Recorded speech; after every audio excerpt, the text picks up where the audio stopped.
Welcome to another edition of Chewing the Fat. I'm Almost, and he's not Krusty. We have a new, much more handsome, younger, more virile co-host today. We have the one, the only, the Mule. What the man?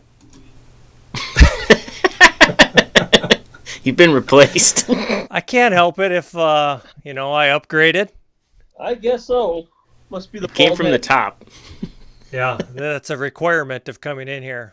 So today we're going to talk about our rim to rim, and I hate to call it a debrief because with these guys, anything could happen. And we save our most exciting guest for last. It's the one, the only, coming up to us from Wisconsin. It's Miyagi. The land of no snow. I thought you guys got hit with some snow. No, not done by us. In the land of Dan Becker, we've got no snow. That's from all the hot air. That's right. That's right. He keeps the temperature up a good 5 degrees here. So. Makes sense. So before we start going here, I'm going to crack open my high-quality beer here. Chuck, what do you got? We got Guinness on tap in the bottle. Wait a minute. How does that work? Guinness on tap in a bottle. Rob, is that your twin sitting next to you? Yeah. It's my guy. Yeah, I see the resemblance. You need to brush his teeth.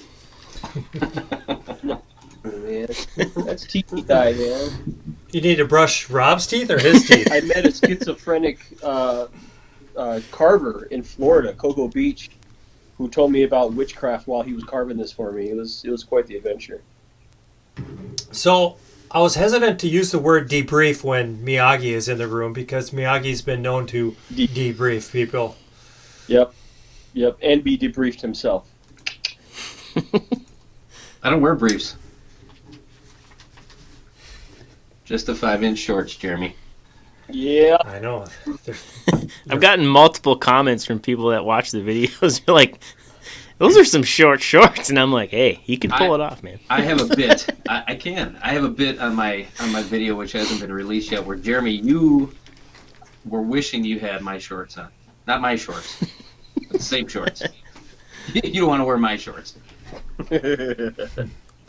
Well, and Miyagi seems to put himself in other people's video shots just perfectly so you're looking at his legs. Yeah, and I have on my video, for sure. Just hairy legs. It's like, look at this overlook. Oh, yeah, there's Miyagi's hairy legs. Me so hairy. You have to in Wisconsin. You got to keep some mosquitoes away. You guys ready for Christmas? Nope. Not even a little. Nope. I'm not even close to being close. I bought my 2 presents I got to buy, so we're all good. I'm ready. See my hat? I like it. So, ho! Why didn't you decorate the Christmas trees behind you? I put on the red lights. Those aren't Christmas trees. Those are Coors trees. Oh. So is this a CTF episode? This is a Chewing the Fat. This would be episode number 11. 11? Wow. So it's Christmas in a couple days here. So anyway, so let me. We all got back from the Grand Canyon, rim to rim to rim. Safely. Tell me a little your general views on the trip. Not everybody at once. Chuck, what'd you think of the trip? Oh, it was pretty amazing. I thought it was more than I expected, I guess. I've only seen pictures from the tourists up on top and all that, and I thought it was incredible being able to get down to the bottom and just see the desert and just the different changing climates as you go up and down each side, and just seeing things I've never seen before, just the different wildlife, different plants, things like that. It was incredible. It was definitely one I'll remember forever. All the plants that will cut you up. Yeah, including the alternate route that we'll get to that. Took.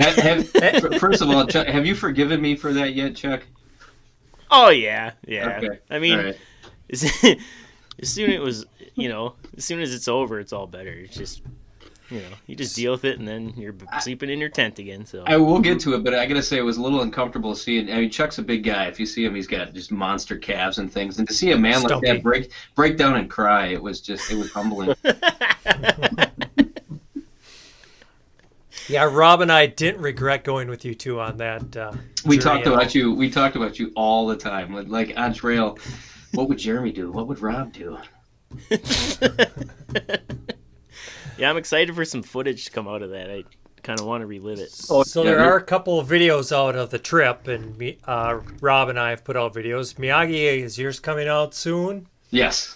You guys know I procrastinate on all mine, but it's good. I gotta tell you, it's pretty epic. You'll like it. I like some of your Instagram posts were pretty epic with the stars and some other things. So yeah, it's when all you guys went to bed. Everybody went to bed. That's right. Rob stayed up with me one night. Yeah. So Rob, how about you?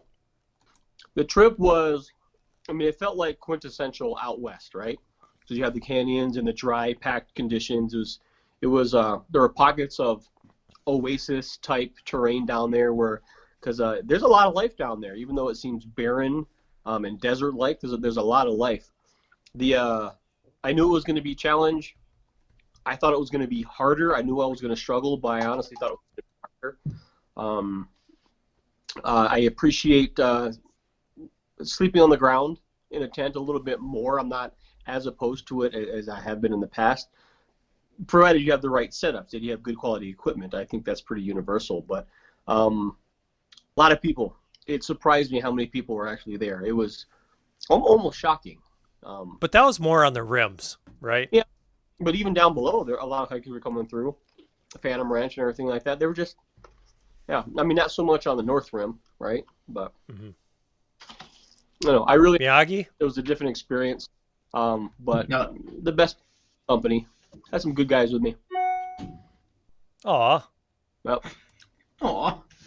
No, I think Rob said it best. I think it was like that quintessential, that Western feeling, where we're driving in from Phoenix to the Grand Canyon and you're seeing the saguaro cactuses and the environment changes as you're gaining altitude and then you get in there. I mean, I didn't really know what to expect driving from Phoenix to the Grand Canyon. We got a 4-hour drive and the environment was different than I expected. So that was kind of neat to see the changes. And of course the change in temperature as we gained elevation, that was kind of neat to see. Yep. We get to the Grand Canyon and there's snow on the ground, and I'm from Wisconsin, southern Wisconsin. We don't have any snow, so it's you think Arizona. In my head, you think warm, you think 80s. You get there and it's in the 30s and 40s, and you're like, wow, what's going on? Yep, high desert up on the high desert. Yep. So that was interesting for me to get there and see. And you never hiked out west, right? No, I haven't. I've been to Arizona, Tucson, but it was more touristy type things, never hiking. So that was my first time out west. The one thing that surprised me, I've hiked in the desert before, is, you see the awesome photos from the Grand Canyon, but I'd have to say almost the whole hike, it was that awesome view. It wasn't like Superior Hiking Trail or, even in Colorado where you get that spectacular view for 10% of it, and the rest of it, you're hiking through the trees. Right. Here, every time you turn around, you'd be like, oh, wow. Yep. Yeah. Now, looking back at your footage, did you guys find that you had way more photos and way more video that first day than you did the second and third? Because you're right, Jerry, as soon as we got on the trail, we took the bus and we got off, and as soon as it started getting light, we're snapping pictures and everyone's doing the walk-bys and everything. And you're right, every corner, it's just like you're looking out into a movie. It's, the video and the photos that we brought back don't do it justice. Everything that you watch on YouTube, all these rim to rim to rim videos that you watch in preparation for it, gives you an idea of what to expect. But just the grandeur of the place and how it opens up this expansiveness where you can see out literally, 10, 20, 30 miles. I never experienced that before. And it's funny because there are scenes and photos that I wanted to take. And looking at it through the camera, but compared to real life, there was no comparison at all. So I decided not to snap that shot or not to take that back, and I just appreciated it with my eyes. And as you're walking through and you're rounding corners and things start opening up, and every time you stop and you look behind you, there's just a whole, amazing thing that you just did. So looking back, it's okay to look back on the trail sometimes because it was spectacular. Yeah, and I mean, you talk about more pictures and video the first day, and I think you're more likely to see those views and take pictures and do video when you're walking down the rim opposed to walking up the rim, because walking up the rim, you got to stop and turn around. But all right, so let's get in the trip a little bit. Let's talk about getting a permit. So I put in a permit request that was denied. And I mean, we don't have to get into the down and dirty of it, but Miyagi put in a permit, and I think it was helpful that maybe you can give some instructions for people if they want to get a permit. How can they increase their chance of getting a permit? Sure. So the Grand Canyon recommends doing this. I mean, you got to check COVID. This COVID year is different, so you're going to have to check it in subsequent years depending on when you're watching this. But they're going to give you some guidelines as far as when you can start the application process. But they allow you to submit multiple different itineraries, and they'll take a look at your itinerary, and they'll look at your number one down to, I think I submitted up to 8 different itineraries. Wow. So you're doing all different kinds of, campground and different choices based on what time you have available. And it just so happened that one of the more aggressive ones, obviously the one that we did, was available because everything else was not. So you have to be flexible with your time, and that's one of the biggest recommendations I would give is be flexible with your time. We left on a Monday, we started hiking on a Tuesday, and we got done on a Friday. So back out on Saturday. So at that time of year as well. Yeah. So they're saying that spring is one of the best times, and October, November is one of the best times. April, May, October, November, just because the crowds and more so the temperature. We still had 80s down at the Phantom Ranch in November, which, up on the rim it was in the 40s? Yep. Yeah, and there was snow on the ground. Yeah, so you're talking about a 40-degree temperature swing. So, going back and looking back on it, one of the most things that was interesting to me was the fact that you have to prepare for winter camping, winter backpacking, and summer backpacking. So you have to have the full gamut in your array, in your arsenal on your back. So that was kind of interesting. To be able to shed layers so quickly as you head down into the canyon. You're up at the top and you got a wind. Remember the wind kicking, then all of a sudden, 1,000 feet later, you're going down to your T-shirt. So that was kind of fun to prepare for. So October, November, you definitely need to prepare for this myriad of temperature change, a good 40-degree swing. So that was something that was kind of new to all of us, I think. But yeah. You definitely want to be flexible with your time. So as far as itineraries go, that was it. And we really wanted to do a rim to rim, and because we were planning this in mid-November, we couldn't drive around to the North Rim to do a shuttle. So doing a rim to rim wasn't even an option for us. And the fact that we wanted to do a rim to rim to rim meant that we had to push it. So our options were limited as far as the different places that we could stay, because there is not a lot of camping options. They make you stay at certain campsites. So there are established campsites on the rim to rim course, and what are there, 4 campgrounds? I'm trying to. Indian Garden, Cottonwood. So most people start at the South Rim, and as you're coming down, if you're taking the South Cab, which is what we took, there are no camping options until you hit Phantom Ranch. Right. And Phantom Ranch is kind of where the two trails come together. You have the Bright Angel Trail, which is where the Indian Garden is, which is where we stayed on the last night. We tried to get that spot, that Indian Garden spot, which is one of the ones I don't think you liked very much, Jeremy.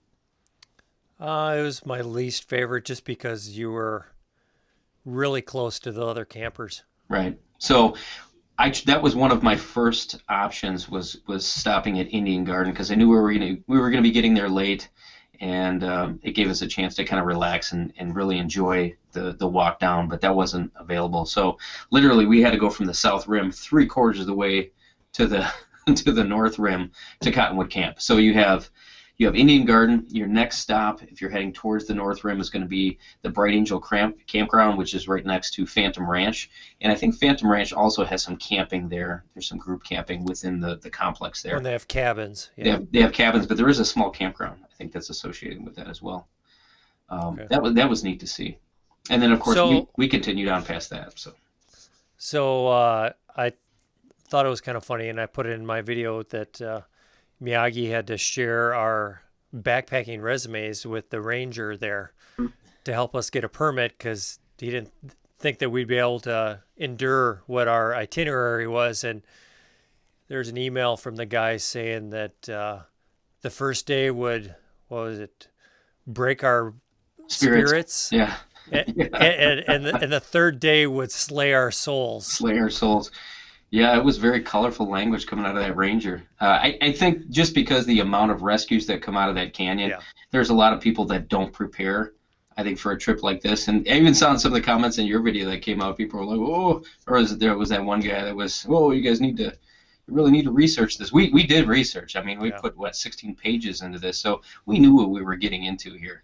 And he uses that word "we" quite loosely there. Miyagi did most of the work. Yeah. No, hey Miyagi, I got a question for you, Miyagi. Okay. Yeah. You said you submitted 8 different itineraries. Does that mean you have to submit each one separately, or can you apply with a big stack of itineraries all at once? Yeah, it was a big stack all at once. So. Okay. Yep. Yeah. Yep. It was multiple pages. Excellent. I think a lot of people have questions about how to submit permits because a lot of people, when they're first starting out, kind of shy away from trips like that. But it's not as bad as you think. So. And I think don't they have on a website like the availability of the campsites too? So that helps. They did. Check that out before you do your permit because that's why you're going to get denied. Yep. So you could see at that moment what was taken. So of course you got to fax these things in. So in the time that you fax that, other things. What's a fax machine? Apparently the national park still uses them. You can mail it in too, but yeah. All right, so first day, Chuck, Rob, and I got a flight together from Minneapolis. You flew from Milwaukee. We kind of arranged it. Chuck bought the tickets so we could all sit together. Like the day before, the airlines decided to change our flight times on us. Yep. And I mean, going to bed that night, like 8 or 9 o'clock, we didn't really know what time our flight was going to be at. So we just showed up at the earlier one, and that's what it ended up being. I don't know how airlines get away with that crap. Because they can. Yeah. So you guys ended up rolling in 3 hours earlier than I did. We were supposed to, I think, arrive around the same time. I was supposed to have a straight shot from Milwaukee straight through to Phoenix, and then I got routed into Chicago for a layover, and then I flew into Phoenix. So these guys were out bebopping around. We had a nice Phoenix. breakfast. Yeah. What was the name of that restaurant? Something bacon or oink or... Oink. Oh, oink. Oink? Yeah, everything there had bacon or was bacon infused. Oh. It was Beautiful. We need some of those It was up here. amazing. Yeah, it was amazing. Okay, so we get Miyagi finally shows up. We pick him up. Did we stop at Flagstaff, or where did we? We had to stop at an REI because we had to get some originally going to fuel. stop at Phoenix, yep. And then because you can't fly, and this is another good tip for those that want to do this kind of thing, you can't fly with fuel. So if you're using an alcohol stove or a canister stove, you're not supposed to fly with those items. So you got to pick those up last minute. So I think you guys, actually, I think, Rob, you picked me up a canister at the local Walmart or something like that, right? It was REI. It was REI. Okay. Phoenix All right. area. But yeah, we were going to stop at the Phoenix REI. I had mapped that out. But then we figured let's just go a little further and we could grab some lunch. So we went to the Flagstaff REI. And I use an alcohol stove, and finding heat for alcohol stoves is a little bit more difficult. Not in Phoenix, but in Flagstaff, they have cold cars, so I was able to buy some of that. So we drove through, and we checked into a hotel on the South Rim. Do you remember what the name of the resort was? Yeah, it was the Yavapai Lodge. Yeah, and we were originally scheduled to... Well, you got to back up. You're going way too far ahead. Okay. What about our steak dinner where Chuck got to stand on the stage and experience the grandeur of the canyon before we even went? So we had to eat, and because of COVID, everything going on, there's a lot of places in the canyon that were shut down. We were going to stop at a restaurant, go to the bar. None of that was available. So the town that is just to the south of Grand Canyon Village, we stopped there in Tucson, it's called. And there's a couple little mom and pop joints. We stopped at the local steakhouse there, and we weren't sure what to expect. But actually, they had some pretty good food. I think, as far as the food goes, I think we were all pretty impressed. But they have a stage, and on the backside of the stage is filled with screens. And they do these drone shots of the canyon where they're flying through the canyon. And it was kind of neat. I think Chuck liked it. Oh, yeah. And I was facing the entire restaurant. The only chair left was the one facing everybody in the restaurant. And I was like, it's good to be here. So everybody's staring at Chuck. Everybody's staring at me. Chuck's just waving at everybody. It was kind of neat. So that was a good dinner. And then, of course, it's dark out. So we're driving into the Grand Canyon. And then we had to figure out, do we pay, do we not pay? Because there's nobody there at the attendant booth. So they have one of those self-register things. So. Mm-hmm. Yeah, to get into the park, correct? Yeah. Yep. Oh, and back up, we did get to see a herd of pronghorn sheep on our way there. That was kind of neat to see. So. I mean, we wanted to get to the Grand Canyon before sunset so we could see it, but we lollygagged a little too much on the way. We had to stop at every single gas station for souvenirs along the way. Bunch of Midwesterners. Yeah. So, all right. So we got to the hotel, checked in, stayed in overnight. What time did we wake up the next morning? Like 5 a.m.? We had to catch the shuttle by 6, and we had no idea where we were going. So. And we had to drive to get to the shuttle. Yep. Mm-hmm. And it was cold. It was cold that morning, like colder than you would think in Arizona. Oh yeah. In the 30s, high 30s, I believe, that morning. Yeah. That was mid-layer and puffy worthy. Yep. For sure. Yep. So we got everything ready and headed over. You got to go to the Backcountry Information Center. So at Yavapai in the Grand Canyon Village, we had to actually drive through the village, and it was a little tricky, never having been there before, to negotiate all that in the dark. And we got turned around a few times, but we got there and unloaded as the orange bus, as the hiker shuttle bus was pulling in. So I mean, literally, we timed it perfectly. And there were quite a few hikers taking that. What? It was kind of surprising where. You know, it's probably a 10-minute ride over on the bus, and we all got off. And I think a lot of the people on the bus were actually runners. Yep, they were. Because they took off, and I mean, we're YouTuber guys doing our videos. Hey, we're getting off the bus, blah, blah, blah. And ching, they're gone. Mm-hmm. That was surprising, actually. I was surprised to see how many runners there were on the trail. That's no joke. I mean, that's a lot of elevation in one day. And we passed tons of runners who were doing rim to rim. Yeah. I mean, so you were saying that the road is closed on the North Rim. Like the week before, there was a blizzard and it was closed. And I think they closed it again like a week after we were there. But while we were actually on the North Rim, the road was open and the general store was open, which was nice because before and after that, it was closed. Oh, yeah, it was nice. Chuck and I really enjoyed the fact that it was open after we got done with our second day. Hey, we bought you a couple beers. I know. I can't tell you. You know, when you've been on trail for a long time, it's the simple things. And after a day like that, I tell you, I mean, the beer was great, don't get me wrong, but the fact that you guys were standing at the end of the driveway waving your, and we'll get to that, but waving your lights, it was like, we know where to go. It's like we're home. We're home. Yeah. Okay, so day one was 14.3 miles. Got off the shuttle, went down the South Kaibab Trail, down to the Colorado River, Phantom Ranch. And here's a little tip for you for those that are doing that, because you can head down to the Colorado River one of two ways: the Bright Angel Trail or the South Kaibab. And the South Kaibab Trail, there's no water. So you pretty much have to have all your water at the top of the rim when you start, because you're not going to have any until you get down near Phantom Ranch. So for us, it wasn't. In fact, I don't even think I drank a whole lot of water, honestly, on the way down. Somebody commented on my video, and it's a good point to bring up, is usually that day one, I take a good poop before we leave.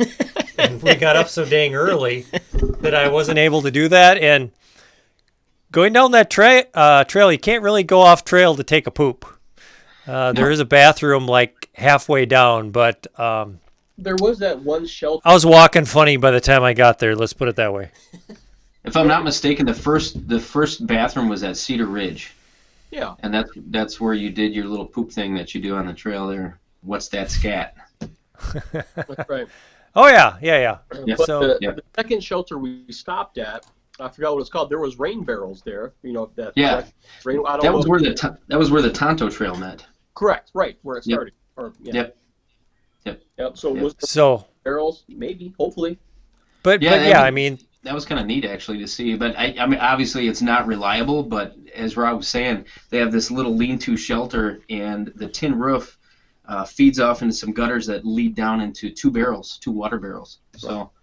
I mean, we didn't need water yet. It wasn't that hot when we were there, but if it's warmer, I mean, if you're starting out with a couple liters of water, you shouldn't really need it till you get down to the bottom unless it's super hot. Right. So, but yeah, so there was a couple bathrooms along the way, but because I remember I stopped at that second one, but yeah, just something to think about. It's not a trail anywhere where you can just go into the woods and dig a hole and take a poop. I mean, there's usually straight up on one side and straight up or straight down on the other side, and there aren't any trees, and there are a lot of people coming up and down the rims. So anyway, so we get down to Phantom Ranch, and we purchased our infamous $5 lemonades. Yes. Rob, how'd you like delicious. the lemonade? I liked it a lot. Yeah. I was kind of bummed out that the actual store in there was closed. They were servicing everyone out of a window, because of the COVID precautions and things like that. But I love rummaging through stores, and especially something down there, because you got to think everything that's down there that you're buying was brought there on mule back on horseback.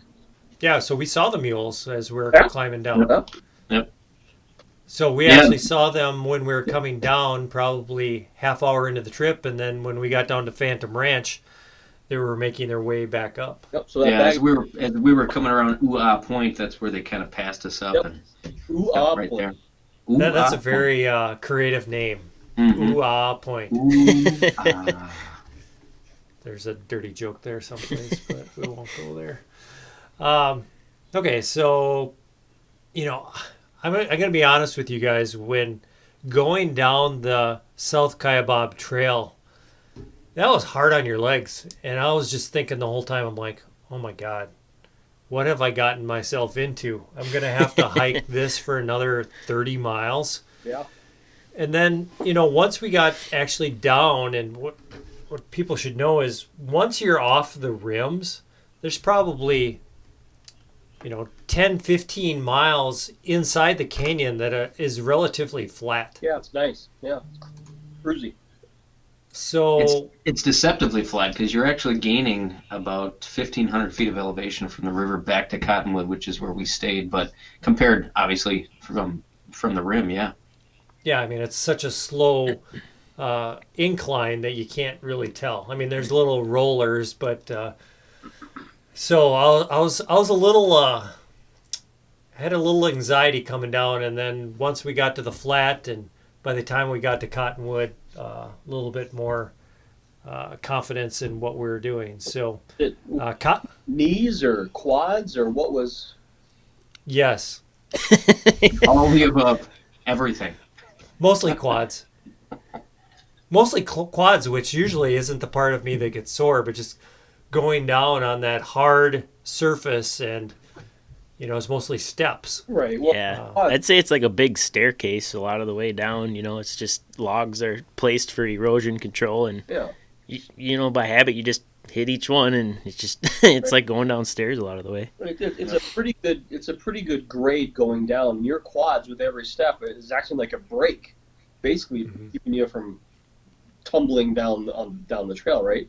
So and plus the extra 20 plus pounds on your back, your quads are braking your whole body, your momentum with every step.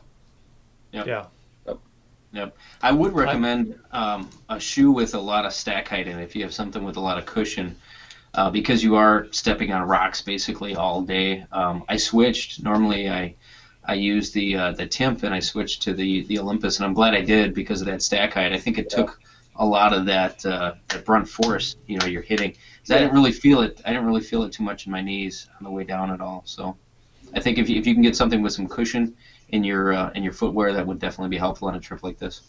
And I think I told you guys on the way down, I didn't want to use my hiking poles, but I was trying to make a conscious effort just to take to lessen it off my legs. So, all right, so we're at Cottonwood. The campsites there were very small, and we had 4 tents, a tent for each of us. And the normal campsites, we couldn't easily fit all 4 tents in. So we asked the ranger that was walking around, and we went into the group campsite, even though you're supposed to have 7 or more people. But if a group would have come, we would have had to relocate to a different campsite. So, but the group campsite was nice. Yeah, I liked it. It was nice before that. You actually got ahead of yourself, Jeremy. You totally missed Ribbon Falls. Because that was some bushwhacking in of itself. Because I know what happens at Ribbon Falls stays. A little wet on the way there. Ribbon Falls has a bridge, but the bridge was technically out. And they have, and I've never heard this term before, they said, but you can get there, there's a lot of social trails going to it. I've never heard this. It's basically informal trails that people just walk through. And there are better ways to get there than others. I went away where I was up to my thighs in water, and other people went there without even getting their feet wet. But once we got there, we got wet. Ooh, that's beautiful. I'll put a little footage in here, but as Chuck and I were going in, was it you and I were going in there together? Yep. We saw it from a distance and we're like, is it worth it? Do we really want to do this? And then we got there and we're like, oh, hell yeah. Yeah, you round the corner and see it, and it's all its glory. You're just like, wow, you kind of step back and you can't believe, like, all of a sudden you don't even think you're in the desert anymore. It's so amazing. Yeah, so it's definitely worth the hike off trail to get to Ribbon Falls. So, Rob, what did you think of Ribbon Falls? Ribbon Falls, I questioned if it was going to be worth going because we already had a long day, over 14 miles. Bushwhacking through there was a moment like, what the hell are we doing? Come to find out there was a dry route to get there, but once you got there, it was nice. It was a nice little a waterfall with the green and the moss, and you can get behind it. I will say, if we had a shorter day and it was earlier in the day, I totally would have sat in there and went for a swim and cleaned myself up. But it was just too late in the day for me to get wet. I was kind of pissed my feet got wet that late in the day. It was wet all night. And there were leading up to the Ribbon Falls, there was a couple of areas, Rob, where you had mentioned you're like, oh, it's like a little swimming pool, like a little bathtub right here. Yeah. It was 100 degrees out. I mean, there's all kinds of places that you could dunk in there and get wet and cool off. But it being late in the day, I mean, it didn't stop you and Mule. You guys don't. We did. We dove right underneath that waterfall. We didn't care. Yeah, man. Yeah. So after we did everything there, Miyagi's quite the adventurer, and he said, no, we're going to go and check out this bridge. So we walked over to the bridge, and the bridge was totally cockeyed, where you couldn't walk over it. Twisted, like my sense of humor. Yep.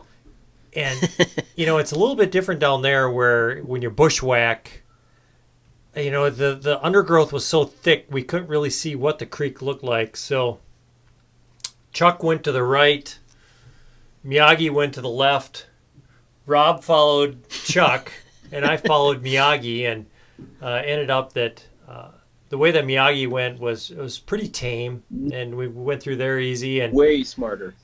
And I came over and got to the top of the bridge, and Chuck was already at the top, but Rob is, with his 25-pound backpack, is scaling a cliff and a rock. There were so many bad decisions in that. I had my pack on. I mean, it was buckled. It wasn't. I mean, that was all. That might be in my outtakes, just so you know. There were some choice words. There were some choice words after that one. Yeah. Rob, watching you do that was like watching one of my kids do something dangerous. I believe you said it made your butt tingle. I think that's what you said. It made your butt tingle. Weird. Way too many jokes there. I was committed at that point, and it was one of those things. I mean, Chuck did it, so I'm gonna quit. Chuck did it. And I believe on my video you can hear me saying to Miyagi, I'm like, all right, you're going to hit the SOS button on your GPS, and I'm not going to, okay? They were running helicopters over us all day, so I figured we would have been fine. Yeah. They probably would have given us a discount, right? So you didn't speak about that, though. That was on the first day, wasn't it, with the helicopter runs? There was some on the second day where I actually saw the helicopters land, but there was some flying over on the first day, and we really didn't know where they were going. On the second day, walking out of Cottonwood going towards the North Rim, we saw the big nets sitting on the trail just out of Cottonwood where that work crew was working. Yep. Yeah. And I didn't. Go ahead. Oh, I was just going to say it was neat because in all the research that I did, I thought the whole Grand Canyon area was a no-fly zone, which it is. But this is I don't know if it's a national park helicopter or if it's one that they rent, but basically they're shuttling in back and forth supplies, and you can hear it. Of course, you're in the canyon, so everything echoes, so you can hear it from literally miles away. A drone, and then you see it coming up, and you see this long cable with something hanging off of it, and that was really neat to see. It was kind of neat to see where you'd see it flying over empty, and then you'd see it coming back with a load, and it kept on doing that like 3 or 4 times. I was just thinking of Chuck hanging off of that net, just hanging, flying back. We were joking. You see Chuck looking down going, ah! So the second day we started hiking, left Cottonwood relatively late. We had a short day. I believe it was 7.1 miles up to the North Rim. 7.1 miles if you were smart. Maybe for you. So I'm going to tell my perspective, and then you guys can tell your perspective. So we left there. What was the name of the rest area that we walked by? Manzanita. The Manzanita rest area, which they had a water pump, and it was a good place to rest, but I was like, I got like a liter and a half of water, and our trusty itinerary that Miyagi put together said, pick up water at what was it? My one error. Roaring Springs? My one error. Yes. So we got up there and do not plan to get water at Roaring Springs because Roaring Springs is like a mile away, and there's a huge valley in between that's super rough. But the cool thing was there was a helicopter landing pad there, and I was waiting for Rob, and I saw the helicopter come down and land there, and hung out for a while, and then it took off again. But so I left there, and it was probably most of the climb to the North Rim was still ahead of me. It was probably another 3 or 4 miles. Yeah, well. How far do you think it was? About 4 or 5, I would think, because from Cottonwood to Manzanita, or from Roaring Springs. That was a mile. That was 1.3 from Cottonwood to Manzanita. There you go. Okay, yeah. And then it was probably about another mile or so up to the Roaring Springs. Yep. Because I was debating if I go back to Manzanita and get water, and a couple other hikers went by and said they're supposed to have water at the North Rim. And what made me nervous is the word "supposed to," because not only did I need water for that day, but we were camping there and then coming back. So it was a lot harder to get up that North Rim on that trail. It was super steep. We got to, Rob, what was that bridge called? Red Wall? Yep. I don't remember the bridge, but the one that... Yep. Yeah, so we got to the Red Wall Bridge, and then they call it the Red Wall for a reason, because it was just switchback after switchback, steep going up, and it was warm, and I was about out of water by the time I got to the top. There was snow on the top, so I was debating, well, if needed, I guess I can melt snow for water. But got up to the general store. The general store was open. Thankfully. Bought a gallon of water. We bought all sorts of candy and food and stuff. But they also had on the back of the administration building up there a spigot where you could have gotten water. So, but plan ahead. Don't plan on Roaring Springs for water. So how long did it take you to get up there, Jeremy? About 3:30 you got up there? 3:30? Yeah, I think that's about right. No, Okay. probably 3, and then I was hanging out for a while before I got to the campsite at 3:30. And then Rob, you were behind him? Rob got up there probably a half hour behind me. Yep. Okay. So, so from my perspective is I got to Manzanita, where Chucker was there, and Miyagi, you were just behind me, just a little ways before we crossed that bridge. So Chuck and I were kind of watching you, Miyagi, wondering what in the hell you were like down on the rocks by the river. We're like, he's just doing his thing. The next thing you know, you're kind of on the other side of the canyon, and I'm thinking, he's climbing up the canyon. He's taking the alternate. And we were thinking, me and Chuck were thinking, well, if he's going to take the alternate route, if we all take the alternate route, Jeremy's not going to have any idea where we are or anything. So Chuck decided to backtrack a little bit, meet up with Miyagi, take the alternate route. I decided to push ahead to Roaring Springs and just kind of let Jeremy know what was going on, because we didn't want to have Jeremy left by himself just in case something happened. They're kind of like a buddy system. So Miyagi and Mule were off on their alternate adventure. I caught up with Jeremy at Roaring Springs where he was kind of worried about water, but we got through it, and I was doing a lot of filming, and then Jeremy took off as he does, and headed up the North Rim. And I took my time going up North Rim because inclines, they're not my strong suit. But I got up there, and the whole time thinking maybe I should have taken the alternate route. Was it easier? Was it harder? I have no idea. But the route going up that way, gorgeous. It was absolutely spectacular. The scenery was phenomenal. And then I stopped at this little rest stop where there's two people hanging out. One really cool looking guy. He had this like long goatee and his sunglasses, wearing jeans and boots, and he was with like this little blonde. And I was like, "Oh, hey guys, what's up?" And the guy, he started speaking to me, and he wasn't American. He was like, "Oh, we're just coming down from the North Rim," and I asked him how far it was, and they said a little ways.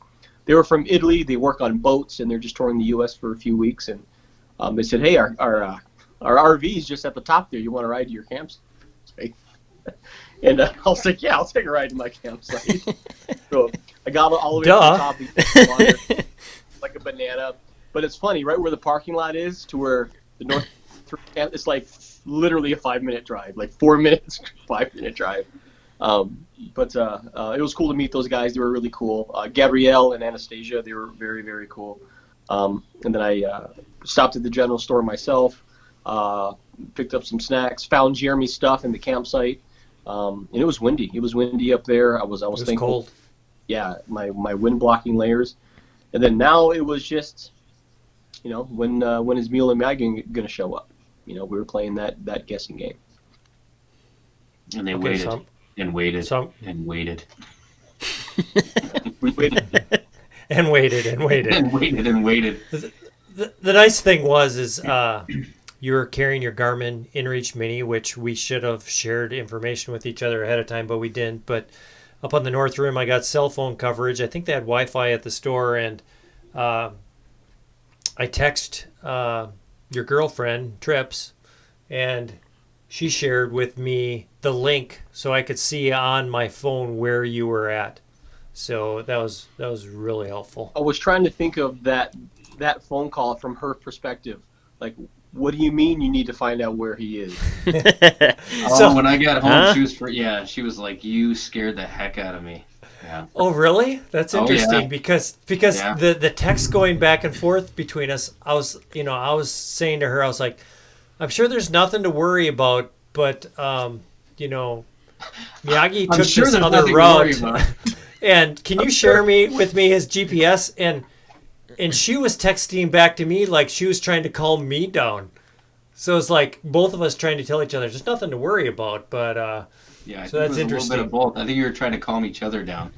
Because you ride on the edge too, Jeremy. You're kind of, where is he at? What's he doing? Was he going to be here? What time is it? What's going on? Well, I mean, knowing what I know of your knowledge and skill base and competence level, and then along with you, Mule, I wasn't worried about you guys making it. I think it was a little bit more challenging than you figured it was going to be. But if there were two guys that I was confident that were going to be fine, it would have been you two. Yeah. I mean, there's other I people agree. we hike with that I probably wouldn't think the same. Yeah. But You broke up there a little bit. What was that? I wasn't worried about you two, but I was concerned that it was getting too dark, and that just makes navigation exponentially more challenging. So, but I wasn't in any fear of you guys making it. It was just I wasn't worried about you dying. It was more of, man, it'd really suck to be them right now. Well, I mean, there were definitely some times where we could have died, right, Chuck? So tell us a little bit about the All right. alternative route. So for most people, what they know, because I've gotten some questions on my Instagram, people are really interested. They hear this alternative route, and they're like, alternative route? What is that? So traditionally, people are doing a rim-to-rim along the Kaibab Trail, the North Kaibab. You're either coming down the South Kaibab or the Bright Angel Trail. It meets together to form the North Kaibab, and you're taking that all the way up to the North Rim. There are a couple different splits on other trails like the Tonto and some of the other ones, but what most people don't know is back in the early 1900s, they actually blazed a trail through a different part of the canyon, and they called it the Old Bright Angel Trail. In fact, I think it was even called the Roosevelt Trail at one time.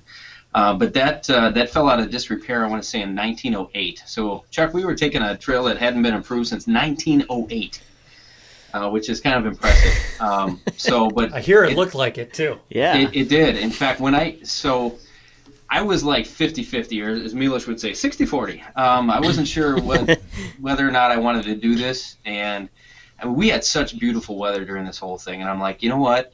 It's kind of now or never.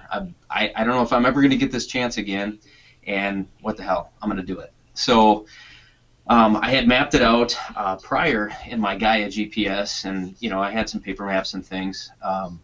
So I figured, well, what the heck, I'm going to do it. Now everybody was ahead of me, and I could see Rob and Chuck down at the Manzanita Rest because they're across the Bright Angel Creek where they have a little ranger station where the heliport is, and they're kind of hanging out down there getting some water, chilling out at the picnic table. Well, on the other side is this dry creek bed, and you cross it. There's no trail. So if you're looking for the Old Bright Angel Trail, there is no trail. You cannot, if you haven't mapped this out, and we're talking about like looking at topo lines and things like that and trying to figure out where you're at, you will not find the trail. I found it eventually when I got up on the side of the canyon there, and that's where I was waving to Chuck. And we were kind of doing the sign language thing. You gonna come over? Yeah, okay, what? And all of a sudden I saw Chuck make his way back around towards the bridge, and I thought, okay. And I figured out what Rob's intention was. Okay, Rob's gonna go hang with Jeremy, which is cool because now they're a group, and Chuck and I are gonna be a group, and at least now half of the group knows what we're doing. And we had talked about this prior. It's not like it wasn't in the cards. But Chuck decided to come along with me. But the interesting thing, talking with Chuck, I don't think he quite understood what this trail entailed. Because Did you? I did because there are Facebook groups out there for the Grand Canyon, and there are some weirdos like us who have done this before. And you can tell when Chuck and I were on this trail, you could tell in certain areas it was stamped down. Like when you're crossing the creek area, there's all this horsetail grass, and it was actually bedded down, single track about yay wide. So you knew people went through there, and there were cairns built up along the trail. It's the one and only time where I truly appreciated a cairn. In the past, it's always been, people are stacking up rocks, and people say what you want about them, but when you're in a situation like this where you're on an unmaintained trail, sometimes that's all Chuck and I had was looking out into the distance and looking for that rock cairn. And there were times where we could see where there was a trail at one time. You'd have some rocks stacked up along the side where there was some erosion, but you could tell there was something human-made going on there. And it was like, okay, I think this is part of the trail.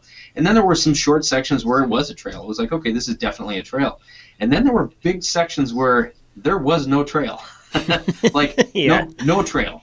And we're looking at the GPS and we're looking at the topo lines, and it's like, we got to go up where?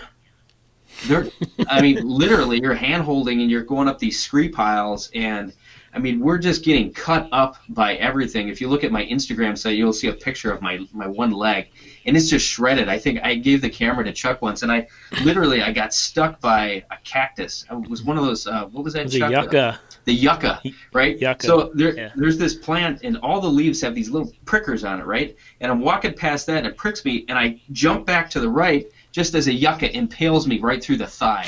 As I pull it out, I just have this stream of blood going down my leg, and I'm like, oh, and this is just pain that sticks with you. And I had a bruise there. I don't bruise easy. I had a bruise on my thigh for a good couple weeks before that went away. But there's like everything there just wants to poke you and stick you. And by the time that we had gotten through close to up to where the north rim was, we got away from the cactus, and then it was all scrub oak. And literally, we're crawling through scrub oak, and it's just tearing open every wound that we had gotten from earlier in the day. And it was just, I don't think it was I didn't even think about the elevation. It was everything that was just scraping cuts that were already open. But saying that, you know what, looking back at it, it's something that I would definitely do again. I think it was definitely one of those, type 2 fun things. Pass. Because we got Type 3. Type 3, Type 2, Type 4, I don't know. It was crazy. We got a chance to see a waterfall I think that probably most people in this world have never seen and will not see. In fact, we named it. What did we name it, Chuck? Slip and Slide Falls? Yeah, it looked like a big slip and slide. It looked like a huge slip and slide. It was the most neat waterfall that I mean, not quite as cool as Ribbon Falls, but it was right up there. And literally, you can walk right up to the edge and just die. I mean, the wind was blowing, and I'm like, he was making my butt pucker. He was getting close to that. Come on, Chuck. And then we were going across this red wall section where the Scree Pile was like this, and you literally had to walk kind of sideways, and Chuck lost it a few times, and he was like, "Whoa!" And he's like, "I bet you that one made you pucker a little bit." And I'm like, "Oh God, don't do that again, please, Chuck." God. I had the barn door open on my GPS, and I'm just ready to hit that button, But there were a few areas along the trail. We found this really cool stealth campsite. There were some juniper trees, and you could tell people had camped there, and it was a beautiful spot right along Bright Angel Creek there. We really didn't see any critters. I was hoping to see some rattlesnakes. Mm-hmm. I was hoping to see some maybe big lizards or tarantulas or pronghorn or even mule deer. I think on that stretch we didn't see a single animal. Yeah. No, not even just a little you. Just me. Just your big hairy self. It's a big hairy guy and a mule. I don't know. Big hairy puckered self. So yeah. So Jeremy and Rob did. It was about 7 miles, right? You did, what was it, 7 point? Yeah, your itinerary says 7.1. 7.1. Okay, I think Chuck and I did just over 11. So in that additional four miles, we did 5 more hours because they got there about 3:30. We didn't show up until between 8 and 8:30. Yeah, it was dark a long time. Right. So that's combined with the 7 miles that they did, and I think that's the part that really confused Chuck. Was he thought, three extra miles? Yes. Yeah, I can do 3 miles, not a problem. But those 11 miles took us that additional 5 hours to do. I mean, at times we weren't even doing a half a mile an hour. Didn't you guys what was the name of the trail that you were on again? The Old Bright Angel. Yeah, so you got to the end of the Old Bright Angel, but then you had 3-4 miles to go after you got off of that. So we do this big congratulations at the top of the trail, and it's the only spot on the trail where there's actually a sign. It says Old Bright Angel, unmaintained, and it just goes off into nowhere. And we found it, and we had just a little bit of light left, and we did the big congratulations, and Chuck flips off the sign. I think I got that on my. That's a great photo, man. Yeah, it was great. It was like this big congratulatory. Oh, we made it! It's awesome. We successfully negotiated the Old Bright Angel Trail. And then I look at my map, and I didn't want to tell Chuck anyway. I'm like, oh God, we got 4 miles to do yet. Yeah, and it was pretty much dark. We are totally getting back way after dark. Brutal. And so Chuck, give us your version of this adventure. Oh, I mean, the only thing to add, really, when he said you want to do that alternate, I was like, no, I'm good. Well, then I saw him cross the canyon, and I was like, I'm like, okay, screw it, I'll do it. I was like, for the first couple hours, I was on cloud 9, just bushwhacking, having fun, finding routes, just great old time. And in my head, I'm like, man, this is, it's 3 more miles. It shouldn't be this hard. Well, Miyagi told me it adds 5 to 7 hours. And, like, I don't know what part of my brain was just, like, brushing that off. All I could just remember was 3 more miles. I'm like, well, how hard could it be? But, yeah, by the halfway through, man, I was like, wow, I should have listened to that 5 hours. And if you do plan to do it, or you get there and you're thinking about it, there was honestly maybe just one place to set up a tent. Otherwise, yeah, I mean, you'd have to really, really cowboy camp just kind of under some scrub, or it's not going to be a good situation at all. So if you're going to do it early and commit. You definitely have to commit. There was plenty of water along the trail. Most of that trail, you're along the Bright Angel, which is kind of cool. It's kind of like taking the North Kaibab up. Only that, obviously the track isn't there most of the time. But we could have gotten water at the waterfall that we were at. Plenty of places to get water, but just as a disclaimer, I do not recommend anyone do this trail. I mean, you have to do some serious research, and you have to have some serious route finding capabilities. And I knew Chuck and we had plenty of supplies on our back. And like I was telling Rob, we could have always bed down for the night, and either doubled back or finished it up in the morning if we needed to. I mean, we were going to push through. I mean, there was a spot at the end there. So as the Bright Angel Trail ends, it picks up at the Ken Patrick Trail, and you got 4 miles to do just to get back to the trailhead where the North Kaibab comes up and meets with the North Rim. And that's where these guys came up, and then we had to figure out where the campsite was. And there was a few points in time there where I could definitely see just the look of defeat in Chuck's face. It was like, and he told me a few times. There was a couple times, Chuck. What did you tell me? Oh, when we got up to the Ken Patrick Trail, I was just, in my mind, that's what I had. I said, we're going to get to that trail. It's going to be all cruisy. Well, it was like 4 inches of snow on top of it. And I was still happy.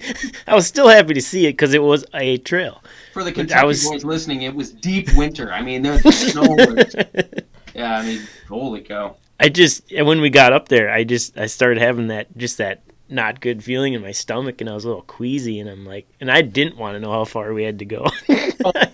And I'm glad that sign was tipped over, and I just, I didn't feel good at all, but I just figured, we got to get up. Yeah, I mean, it was pretty easy walking, but you didn't feel very good. So. Yeah, I was definitely not feeling, I don't think I ate enough for lunch. Yeah, so you guys got up to us, and it was Rob's idea. He's like,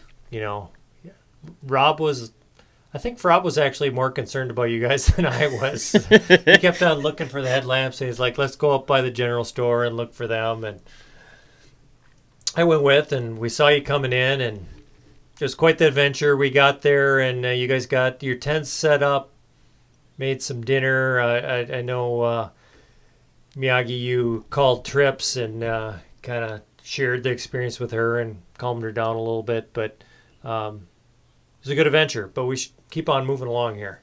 Absolutely. I just got to say, though, thank you guys.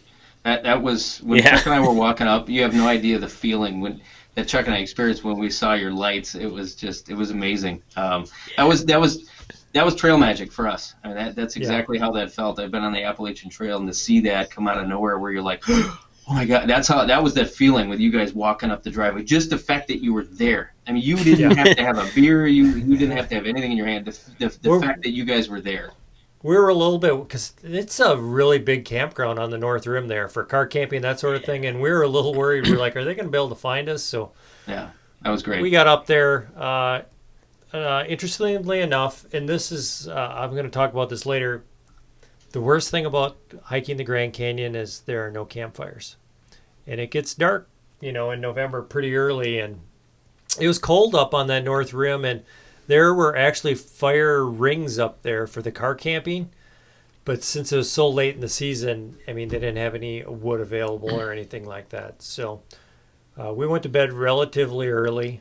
And then the third day, we kind of agreed that everybody would wake up whenever they woke up and could start hiking at their own time. So, Rob, I think you were the first one up. Yeah, I was anticipating, a nearly 20-mile day, and I consider myself the slower hiker of the group. So I got up at 5, packed up slowly, left camp at 5:30. Miyagi, you were just waking up at the time, and I think I replaced your bottle cap for you before I left. Yep. Yep. Jeremy was still sleeping. Chuck, you were still sleeping, and I gave fist bumps to Miyagi, and I said, "I'll see you down there, brother." And I started just crushing down the canyon, and next thing I know, I'm down in Phantom Ranch. I was over 2 hours in front of Jeremy, and 3 hours in front of Mule and Miyagi. But it was that was a great experience. Just doing your own pace, doing your own thing, and I passed a few runners, not very many people at all until I got closer to the. But again, a lot of runners kept leapfrogging this mother-daughter couple, and because they were kind of dating the rim to rim. But about Phantom Ranch, and they were really thankful and drank some lemonade and hung out there for a little while. But I drank, I think, 3 or 4 lemonades at the bottom, took a little bit of a nap, just hung out until you guys rolled in, so we could be a big happy family and continue with the day. But yeah, yep. Yeah. So, where were you at when the sun was coming up? I was already down darn near to the bottom at that point, and. Yeah. Well, I mean, the sun was coming up. The sun didn't hit me until much later in the morning. But once the sun comes up, it gets light out pretty quickly, just like it gets dark pretty quickly too, because it falls behind the canyon or what have you. But it was cruisy. I mean, it was nice because you were basically losing elevation all the way down to Phantom Ranch, which is a majority of the mileage you're making up for the day. Sure. Yeah, it was. Yeah. That was a good day, but that 19 miles, man, that was in my head. Like, okay, let's go. Go. I had in my head this will slay your soul. And I was like, oh boy. Right. But so with that, not as hard as I thought it was going to be. Yeah, Miyagi, you woke up next and you took off. What time did you take off? That's about a half hour behind Rob. But you got to remember, Chuck and I didn't come up the North Kaibab Trail, so we were experiencing all that for the first time. So I really took my time. Gorgeous. Oh, absolutely. Yeah. Phenomenal. What was it? What's the name of that overlook? Right at the top of the north rim there? Coconino.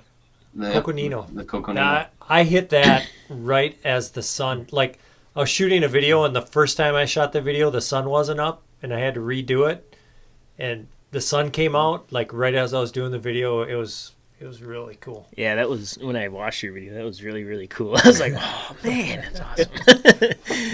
So I was sleeping on the ground. Chuck was sleeping on the ground. Jeremy was sleeping on the ground.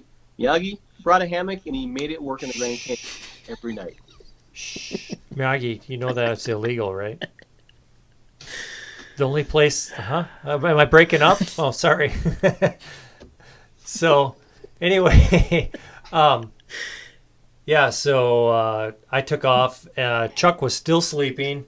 Yeah. And Miyagi, I think, told me to wake Chuck when I left, but I'm like, no, I'll just let him sleep. So Chuck was actually joking that he was going to get a ride from somebody and actually drive around the canyon and meet us back at the South Rim. So it was like 60-40. Is Chuck going to actually be there when we get to Phantom Ranch for lunch, or is he going to just meet us up at the South Rim? I was like, I don't know. We'll see how bad I broke him. So I'm hiking down, and I catch Miyagi before we hit the red wall, kind of near the tunnel and where those bathrooms were. Yeah. And I'm like, hey, how you doing? How you doing? He's like, yeah, good. And I shot some video, and he walked ahead of me, and then you disappeared. So, and he thought that I would catch him, and he's just taking his time, taking pictures and videos, and hiking kind of slow, and he's wondering where I'm at. Well, this red wall, which was the steepest part of the entire hike, it had a lot of switchbacks, but it was the steepest wall. Well, I got to that, and I was hot, so I took off my coat and I took off my tights, sat there for a minute, then I started hiking down this wall, and I hiked for probably 15 minutes, almost down to the bridge. I'm like, oh, look at that look at that cool view. And I grabbed my camera to take a picture, and I'm like, oh, shit. When I sat down up above, I set my phone down. So I had to walk all the way back up. Every hiker I saw coming down, I was like, did you see a phone? Did you see a phone? Hoping they'd have it. Nobody had it. But I had a lot of adrenaline going up to get that $800 phone, and it was there and came back down. So it took me a while to get back to Miyagi. Yeah, if you hike with Jeremy, normally he's fast. He's just. But I'm not that fast. I just don't stop to take pictures and that sort of thing. Well, if I didn't have my phone, I'd be like here with my camera, but yeah, taking pictures and everything. But yeah, I thought maybe something happened. I'm like, what is going on with Jeremy? It's taking him forever. So Chuck caught up to you somewhere along the road because you guys came into Phantom Ranch at the same time. Did you guys hike for a while that day? Yeah, I caught up. Yeah, Manzanita when I saw you there, and when I woke up, I just broke camp and just started going down the hill pretty quick. And when I got to Manzanita, I just kind of did my morning routine. You felt a lot better. Your stomach was better and everything. Yeah, the rest and the sleep. I woke up about 7:45 and I was feeling great again. So it was great. So one thing we didn't talk about on the way there, one of the coolest part of the canyon is the box. Chuck, tell us about the box. Do you remember the box? Hey now. Yeah. The box canyon right after Phantom Ranch is it's just a real tight kind of I don't know what you call it. So it's between Cottonwood and the Red Wall, right? Yeah. The box canyon. No. Nope, box canyon. That's This box is after between Cottonwood and Phantom? Yep. Yes. Yeah. Okay. Yeah. It's almost like a big slot canyon. Yeah, slot canyon. There you go. And it's great because the sun is, for the most time, off you, and it almost feels a little cool in there, and it's just, and it's just scenic. The river's right there the whole time. There's, when you're walking down this pretty much just a little slough of an oasis. There's green on both sides. There's a tree with full yellow color on it. I thought it was really weird, great. but Chuck at one point wanted a hug. He just grabbed me and he just hugged me and he said, "I'm so glad that we're hiking together." And we really bonded the day before on the old Bright Angel Trail. Yeah, so, it's the box canyon is it's a great place when you start getting that middle of the day kind of doldrum feeling. You get into it and it cools down. It's very scenic and it's flat and you just cruise and it's great. Yep. It's really great. So, all right, let's keep moving here. We got to Phantom Ranch. Rob, you did mention that refills on the lemonades are only $1. Yep. So you had like 10 or 12 of those, I think. Yep, and the lemonades are delicious, but they will rock your stomach out. So you got to be careful of that. You forgot to mention the postcards, Rob. Yeah, I thought that was really interesting because they get mail in and out of there, and they sell postcards. And even people who are working down there and even running river rafting tours down there, they send mail in and out. And it's the only place left in America where mail is delivered via horseback. So kind of like Pony Express. They're mules, right? But it's just very cool. I ended up sending a postcard to my sister from the bottom of the Grand Canyon, and it was, carried out of there on horseback. It's just kind of a cool thing. I don't know about you guys, but so I mailed the postcard to my wife, and it didn't come for like a week after I was already home. Yeah, I was home. Yep. Good thing I sent mine to myself, so it worked out. I was like, hey. When we ended up eating at Phantom Ranch, we all kind of ate lunch, kind of rested for a little bit, and then it was time to press on because you still had another, 6 miles to go? Yeah, but you had already been there for 3 hours, right? Correct. But now, the sun is up and the sun is out and everything like that, and Miyagi, as a responsible person, needs to put on sunblock, because the three of you are fair skinned. But I remember when he put sunblock on his legs. And all the cuts, scrapes. Thanks for reminding me. Fire. Yeah. Yeah. Pro tip. Yeah. Sunscreen inside of your cuts, your cactus cuts. Yeah. I mean, you were just. And I was howling. I felt your pain, but inside I was laughing my ass off. So here's another tip. I brought one of those small little sunscreen deals. Bring a bigger tube, because I ended up buying another one at Phantom Ranch, one of the the bigger tubes, because we were going through quite a bit of it. So even in October, November, I would imagine April and May are probably the same. You're going to go through a lot of sunscreen. It's necessary. Chuck, you actually had one of those hoods on you had one of those lightweight hoodies. Yeah, it's a merino wool. It's just a smart wool, like their lightest weight hoodie, and I use it for the sun basically. I don't get hot in it either. So yeah, that looked really nice. I kind of like that. I think it was like a light gray color or something. It wasn't quite white, but it wasn't dark where it's going to absorb the sunlight. So I do recommend a lot of sunblock and something to maybe protect your ears for sure, back of your neck, that kind of thing. I was surprised at how much sun we got in November in the canyon. Yeah. Okay, so let's keep going here. We left Phantom Ranch, crossed over a different bridge of the Colorado River, and went up the Bright Angel Trail, the Silver Bridge. Wasn't it green, though? Nope, silver. Was it? Okay. Yep. So I was kind of surprised. I didn't expect, I guess I should have looked at the map a little bit closer, but once we crossed the Colorado River, we went downriver, I think it was. Or did we go up? You don't pick up the Bright Angel Trail right away. It's actually the river trail. So, and that was one of my favorites. I think Rob and I hiked it together quite a bit of that, and I was commenting on how I almost think that was my most favorite part of the trail. I mean, coming up into the canyon and down the canyon is cool, but going along the Colorado where you have these sweeping vistas and you can see forever, it was just amazing. Mm-hmm. Some of the best shots I think we all got were in that section of the trail. I think that was my least favorite part of the trail. Really? But that was me because we were 15 miles in and I was crabby and I didn't want my soul to get slayed. So I was worried about getting to camp without dying. It's easy to get in Jeremy's head if you hike with him. Just keep messing with his head. So, yeah, you guys were kind of annoying me at that point in that day. So it was like those Snicker commercials where one of you guys probably should have said, "Dude, you need a Snickers." He's angry. I purposely kind of separated myself just because I knew I was a little bitchy. And what's that, Rob? No. Yeah. So I kind of broke out from you guys as we started going up the hill. It wasn't as much of an incline to get up to Indian Garden as I had expected. Great big pumps there for the water. Yeah. And I did a little bit of research when we got home from the trip, and that Roaring Springs way up on the north side, all of the water for the north rim and the south rim is supplied by those springs, which doesn't seem to make a whole lot of sense. I was telling you that, and you wouldn't believe me the entire week.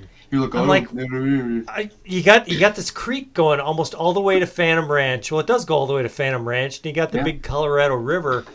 Why do they have this pipe running for 10 miles when there's already water down there? And, it's governmental BS, but they're thinking about redoing it and not running that pipe through the box. But anyway, look it up if you're going there. It's some pretty interesting stuff. So, Indian Garden. You guys, you did. Go ahead. Indian Garden. I thought Indian Garden was a beautiful campsite. Yeah, you were in close proximity to people, but it was nice. There were nice bathrooms there. There was a creek there, and there was wildlife walking around. There were deer just from us, inches. Yeah, inches. Yeah. Like literally inches. I had in Indian Garden is one of the places that you can put a hammock up in between they have these pavilions for sun protection, and you can put your hammock up between these two real stout poles. And Rob and I were kind of sleeping next to each other. He was in the tent, and I was in the hammock, and I don't know what it was, 2-3 in the morning. All of a sudden, I hear this scratching just right next to me, and I thought it was Rob, and I turned, and there was just enough light to see a mule deer 6 inches, literally 6 inches from my hammock. Yep. And I just sat there and watched her feed. She was just picking around. And we had been seeing mule deer for a while, actually. You didn't mention it, Jeremy, but at Phantom Ranch, right by the bathrooms, there was a large buck, huge. I got some really cool video. You'll see it in my video coming out this next week. But huge rack on that sucker. We saw, I think on our way back to Indian Garden, we were seeing.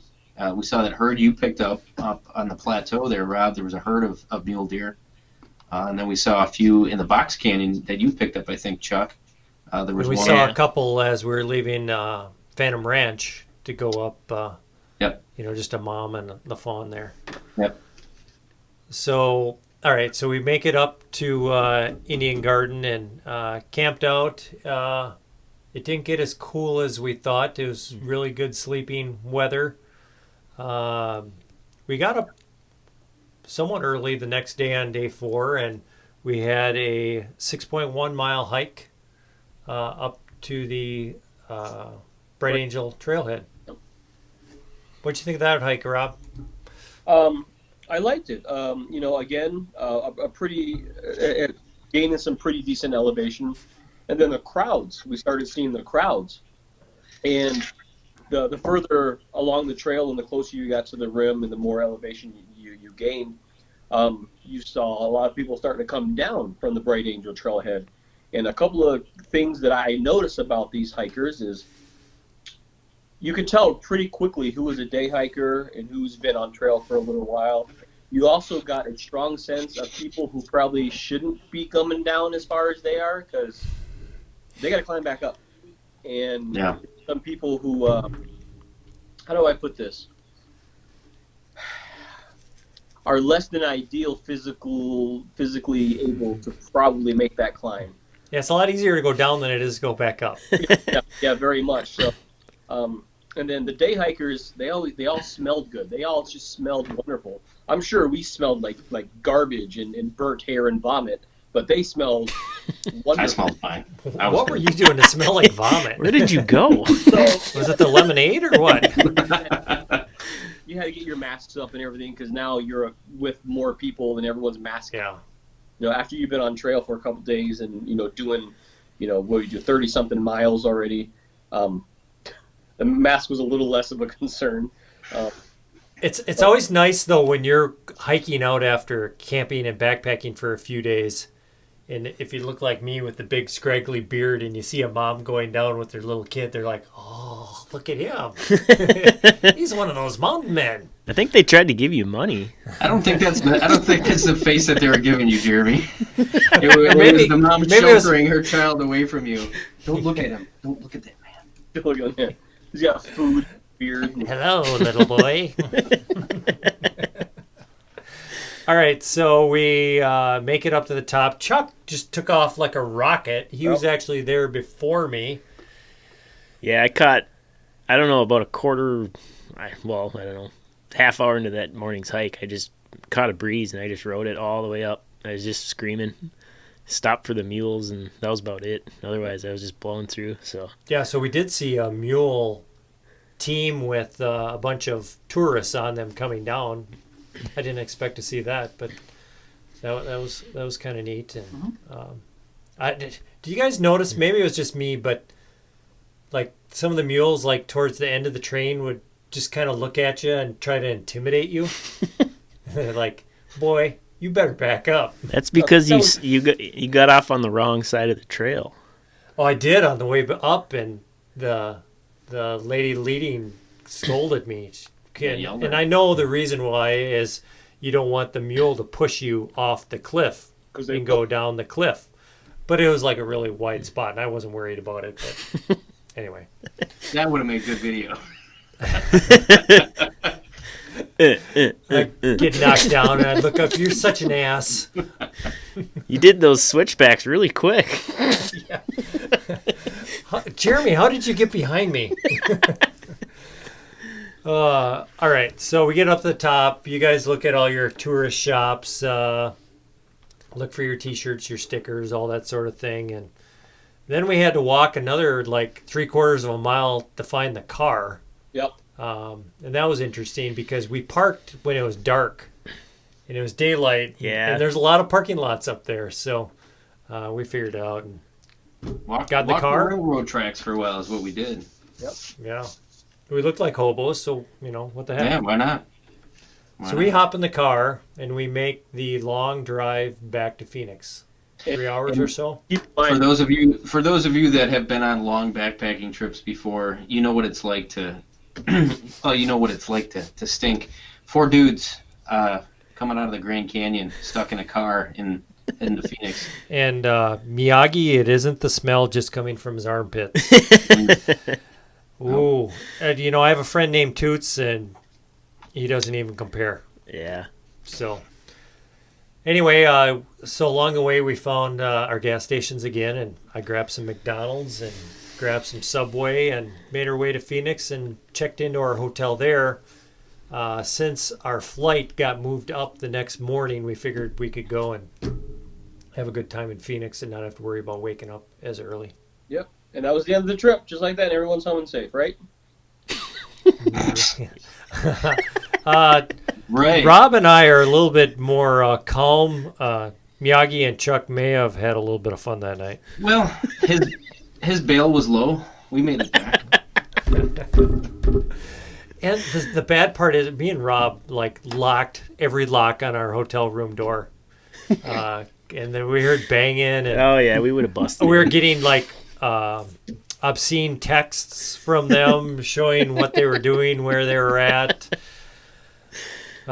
If you've never gone to Phoenix and tried to walk down a street forward, but actually walk down it sideways, it's a hell of a time. I recommend it highly. I don't even know where we were. All I had to do was explain to Trip how I had glitter all over my clothes. Phoenix. Said it was Chuck. It was Accessories. Chuck. It was Chuck. Okay, so we get to the airport. Our flights left about the same time. Flew home. Great. So let's talk quickly. I know this has run a little long, but let's talk a little bit about gear. I slept in a tent the first time. Worked out real well. Love my duplex. There's no moisture, so that went real well. Let's talk a little bit about mistakes, though, and essential gear. I thought it was going to be a lot colder than it was. So in that hotel room the night before, or that morning of, I threw a bunch of stuff out of my pack. And I had a 0-degree quilt. We had big puffies. The week before there was a blizzard.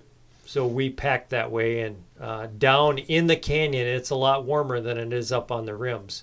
I had to buy shorts at Target in Phoenix. So, you guys want to talk about gear at all? Well, I forgot socks, so when we stopped at REI to get some items, I picked up a good thick pair of wool socks.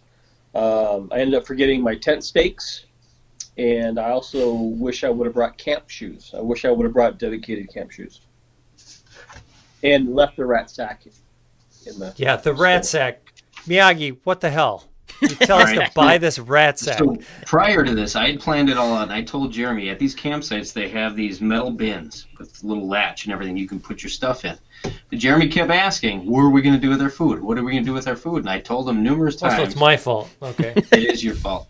So he was talking about these sacks that you can buy, or you can rent them as well. Well, I looked on Amazon. What were these things, $30-$40? Yeah. Somewhere in there. Something like that. So basically it's a stainless mesh with a real thick Velcro top. Rob's holding one up. Yep. So I don't think, Mule, did you buy one of those too? No, because I was like, it says right there they have boxes. All right. But Miyagi was telling me these boxes were terrible, and this is actually where the mice live. If he would have read the 16-page itinerary. So we now 16 have 16 pages. Yeah, we now have these funny head accessories that Rob is modeling here. So if anybody needs a rat sack, you got 3 guys here who'd love to sell one to you. It's chainmail. Chuck was the only smart one to buy one. But no, they actually have these metal boxes at the... Now, they didn't have them at the North Rim, though. But the funny thing is I think we only saw one squirrel. Well, no, they did. They had them at the North Rim, but we took tent pads in the normal campsite and not in the backpacker campsite. Oh. So if you went past us, they had them. Gotcha. And I would imagine that in the summer, maybe late spring, summertime, maybe rodents are a bigger problem, but we just didn't notice that too much. I think I saw 1 or 2 squirrels the entire time, and they were from a distance. Right. I had one squirrel almost attack me when I was taking a nap at Phantom Ranch, but other than that, I didn't notice any mice or any little critters other than just a couple of squirrels at Phantom Ranch. That's the only critters I saw. Yeah, but I would definitely take advantage of the boxes. Don't buy the rat sack. Yeah. So that's one big change I would make. So, any other gear stuff, Chuck? I'll second the camp shoes. I left them behind because I was on this trip. I was trying to be a gram weenie because I was just like, well, let's just make this as easy on myself as I can. So I ditched camp shoes, but I would take them. You're probably gonna get your feet wet at some point, just cooling off, going to Ribbon Falls, stuff like that. So I would have took those. Didn't need I brought a 20-degree sleeping bag. I probably would have been fine with a 30, but again, we were packing for a lot colder. Exactly, because you got to remember, as Jeremy said, it was in the teens the week before, and they had quite a bit of snow. So, I mean, we could have got whacked with that just as easy, and I think we would have been happy with those 20 or even 0-degree bags. I wouldn't have done anything different. I brought a 20 as well, and I'm glad I did. Yep, I brought a 30, and it worked out fine. And the other thing I was thankful that I had was wind-blocking layers. Yes. Lightweight wind-blocking layers. That really helped. Yep. Yeah, up on that north rim, it got pretty windy. Yep. So, so the weather we talked about was a little bit warmer than we had expected. Itinerary, we're kind of reflecting on the itinerary. I know we kind of did what we had to get the permit. There's a lot of advice that we could give people about their itinerary depending on their situation. If they're a little bit weaker hiker and can't hike as far, of how to do it. But the one thing, I saw a video that I found very interesting. This gal, she actually flew into Las Vegas, and she started at the North Rim, and she did a rim to rim, and she stayed at a hotel or resort, whatever, on the North Rim, and she did the rim to rim and went all the way to the South Rim in a day, and then stayed in probably the same place that we stayed in. And then the next day she did a rim to rim back. And I was just thinking, if I wanted to go down there sometime and I couldn't get a permit, being a little bit stronger hiker, I think, you could do that. It wouldn't be optimal because you'd be in a hurry a little bit and wouldn't be able to enjoy it as much, but it'd be an option. You wouldn't have to carry a tent and a sleeping bag and a pad, and you wouldn't have to carry any of that stuff. So you could go with a much lighter pack, therefore increasing your speed, especially on the inclines, right? So yeah, that's true. And Jeremy, you bring up a good point for those of you that want to do the Grand Canyon. You do not need a permit if you're not going to spend an overnight in the canyon. So for those that just want to go on a day hike, or if you're a runner and you want to run rim to rim to rim, you don't need a permit for that. You do need a permit if you're going to stay at any of the campsites down below. Right. And I mean, if you have a bunch of time and maybe aren't as strong of a hiker, it's hard to get a permit. But I mean, the optimal way would probably be go down to Bright Angel, go to Cottonwood, go to the North Rim, come back down to Cottonwood, Bright Angel, and maybe Indian Garden on the way out.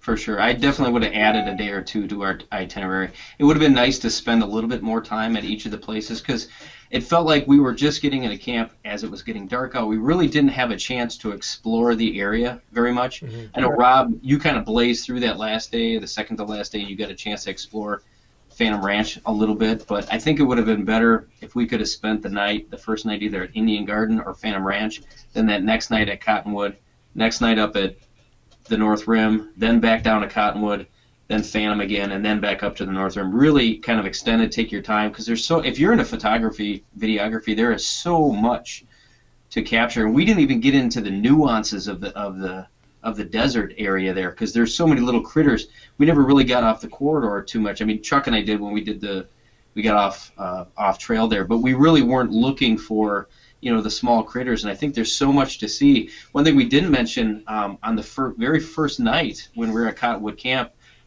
Chuck crashed right away, and Jeremy wasn't too far behind him. But Rob and I were still awake, and I brought one of my luxury items was a small little UV light. Mm-hmm. And a lot of people don't know this. You'll see it in my video where if you turn that UV light on, it will actually fluoresce the scorpions. Maybe a lot of you don't want to hear this, but if you're into that kind of thing, you walk out into the desert, and for us, we were seeing them on the sides of rocks. They would crawl around, I'm assuming because the rocks were warmer after they were heated by the sun. But we were seeing, and they weren't very big. They were kind of tiny, but they would fluoresce, and you'd see them crawling around on the rock, and it was the neatest thing. And then the other thing that was amazing for me was Grand Canyon is a dark sky park. Trips is a big fan of astrophotography, looking at the night sky, so I spent quite a bit of time when I could getting out there and doing some photography and things. But we were so beat down by the end of our days, we just wanted to go to bed. So I think having a little bit more time in our itinerary to enjoy some of those things, the nighttime of photography, checking out some of the critters, maybe throughout the desert, I would have enjoyed that a little bit more. But again, to do a rim to rim to rim, that's what we had to do. Right, and that itinerary was very much a Midwest backpacker itinerary, more trail time, compromise camp time. Yep. Yep. Whereas camp time would have been nice to do a little bit of that, but there's only so many days, and you got to cover the miles. Yep. So, Yep. For sure. I get it. Rob, so what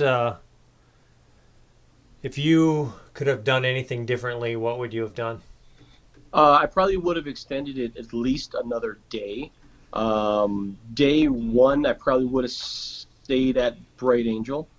Actually, no, I take that back. Day one was fine because the majority of your day was on the decline, right? So Cottonwood the first night, for sure.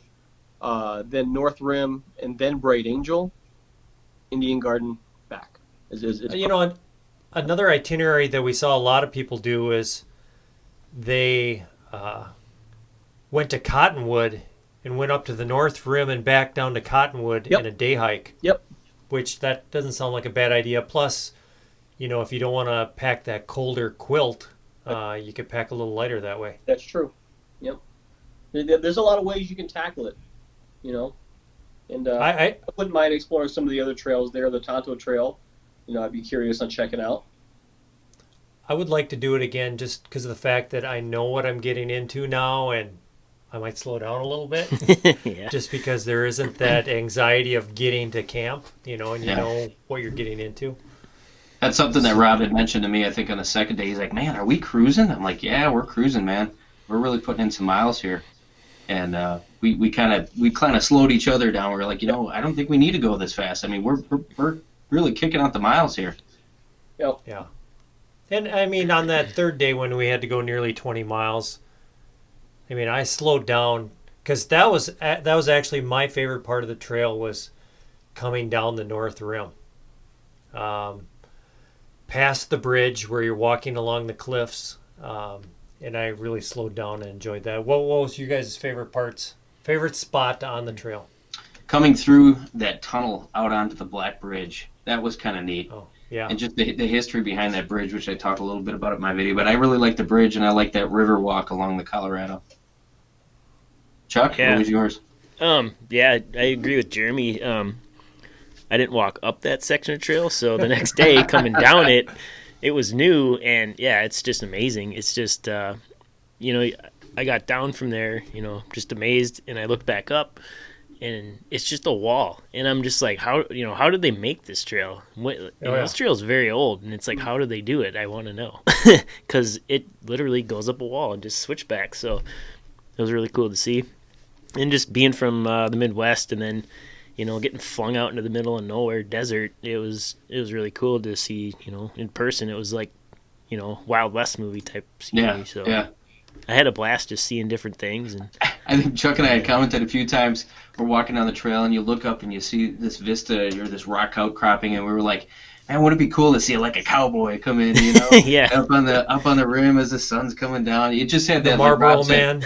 Yeah, exactly. But Rob said it best. It just has that kind of a Western kind of a feel. You just see it in the movies growing up. You're like, wow, yeah, this is it. Rob, what was your favorite spot? The box canyon was really nice. Yeah, that was cool. Fairly flat, and you were out of the sun. But on day 3, coming down from the North Rim, when I got past the rock, the red wall across the bridge, that was awesome. I know I just came up that way the previous day, but I was climbing. I was getting my ass kicked. So going on the way down, I was able to appreciate it on the way down, and I was racing the sun. I kept trying to stay in front of the sun, and I did. And then that was really nice. And then, of course, crossing the Colorado up on the Bright Angel, that was cool. I really dug that. All right, boys. This was one of the best trips I've ever been on. Thank you for being good company, having patience with me when I may have taken off a few times. But my last question for everyone, where are we going to go next year? I can tell you my vote right now, Wonderland Trail. Really? Ooh. What that one is, Miyagi? Yes. Circles Mount Rainier? Mm-hmm. 90 miles. Yep. Yeah, Sensing a 2-day Western trip. theme. Yep. Yep. Get us a permit. Yeah. Miyagi, start working on that. Work your magic. Start working my magic. I know people. How about you guys? Where do you want to go? Well, we got some Colorado work to do. Yeah, well, Chuck and I are going to Colorado no matter what. Yeah, This is a Wonderland trail. sounds This is amazing. a trip other than that. Who's Um, gonna hit the West Island Way with me in Scotland? You and I have talked about that. I'm into that. Trips could do that. She wants to do that. We have talked about that. That's a completely different experience, but I'm down. That I would totally be down for that. Do you know where I could get a scholarship to do that? Scholarship. I got kids in college, man. I can't fly to weird countries. How are you, Miyagi? Where are you going to go with three ugly guys like us? Well, I was thinking I'd really like to meet this Toots guy. I hear him and I have a lot in common. What about like the Great Divide? Ooh. Where's that? Ooh. Oh, Rob knows. Yeah, that's kind of. I don't want to hear about Rob's Great Divide. I'd like to do some hiking in Canada. Yeah. The interesting part about Canada is, there isn't a very good highway system for Toots to get anywhere. It takes a long time. So, but Toots, I'm sure, is watching this, and he wants to go. He wants to meet Milosh as well. So Yes. Once the travel ban from Canada gets lifted, we'll have to get together. All right. Well, he would. I just talked to Milosh actually earlier today, and I was talking about doing some deep winter camping, maybe February sometime. There we Yeah. go. There we go. Yeah, if winter ever gets here. Yeah. All right, boys. He said he won't go unless it's -10. At least -10 is what he said. Yeah, that's what it's at in his village. That's right. All right, boys. Thanks for joining us on this call. I will link everybody's trip videos down in the notes of this video. Check them out. And That I don't know, guys. That way, clink wrap. Get up in there. Yeah. Sooner rather than later, All right. Very good. we'll see you on the trail.